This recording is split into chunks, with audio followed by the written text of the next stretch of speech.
Continuing our State of Addiction coverage this morning, we're talking about Peaceful Family Solutions. It's a nonprofit geared to break the cycle of addictiveness within families. So the organization focuses on the families and children of addiction, trying to break the cycle from repeating itself. So joining us this morning is co-founder Brent Cadigan. Thank you so much for joining us, Brent. Good morning. It's my pleasure. So tell me, why did you guys decide to make this nonprofit? Well, my partner and I were having a meeting, and he was raising his children due to addiction with his son and daughter-in-law.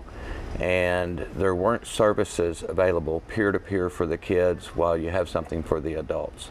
So we began to research the nation and brought Betty Ford's 5-Star Kids program to Oklahoma back in September of 2014. So why are you guys focusing mainly on the kids with this organization? Well, number one, there weren't a lot of services. The kids are going through maltreatment, sometimes abuse, but there's a lot of ups and downs with addiction in the home, and there weren't many resources from them. But also, research will say that children are 600 to 700% more likely to become addicts themselves if they experiment before the age of 14.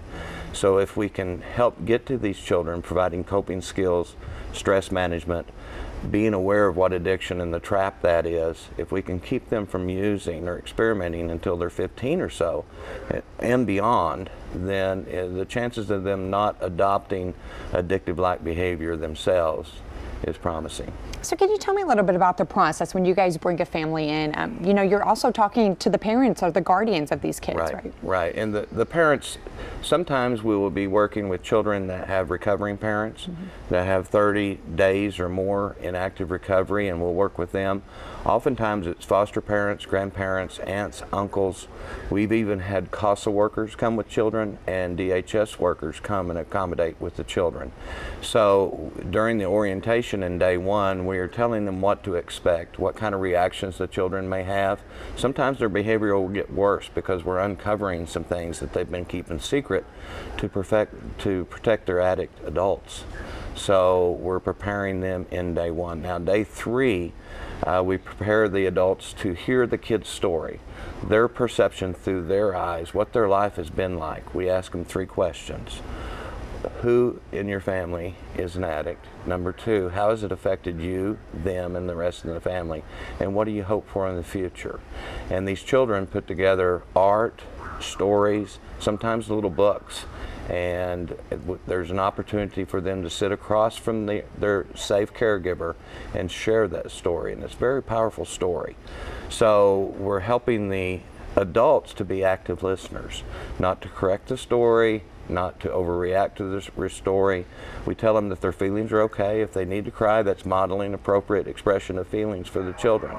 So we're just preparing them to receive that gift that the child's going to give them, but also help the family with communication skills moving forward. So what have you seen from this? Have you seen this help, you know, not only the children but the parents through this position? There's story after story about, we just had a large alumni reunion party at a park in Oklahoma City last Saturday and had 75 children and adults out there playing. We had 2 children share their story about what it was like before they attended the program, what occurred in the program, and what life is like now. And all of them are expressing how they're dumping their rocks. We have an exercise that's a bag of rocks that's 42 pounds, and in that bag is rocks that have addiction on it, abuse, fighting, feelings such as anger, hurt, guilt, shame, embarrassment, fear. And to see those kids get up and talk about dumping their rocks and even cry when they're talking to the rest of the family at a cheerful event, talking about how they cope with stress and peer pressure in the school system, how they cope with being separated from the adults that they love. They have quite a dilemma. You know, they're angry at the addictive behavior, but they love the person.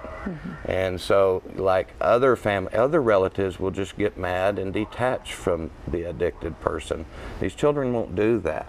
So we help them understand what's going on. We help them have some hope that someday their parent will engage in recovery and make some changes, which will create safety for them to come around them again. All right, perfect. So real quick right here, Brent, Okay. you know, if somebody is looking to join this program, and if somebody just wants to donate to you guys, because you guys are a nonprofit, how can they do that? Well, you can call us at 405-601-2691. That's the office. You can go to our website, peacefulfamilysolutions.org. And we also have a fundraiser event coming up in October at Oak Tree National Golf Course. You can come and participate in that. We also accept volunteers. We need volunteers. We need swimsuits. We swim every day during our program at a local hotel. So we need a number of things. Volunteers, money always helps, but you can contact us at 405-601-2691. We're located at 7405 South Douglas Avenue in Oklahoma City, Oklahoma. All right, well, thank you so much. Changing lives every day. All right, Thank you, we're going to ma'am. be right back.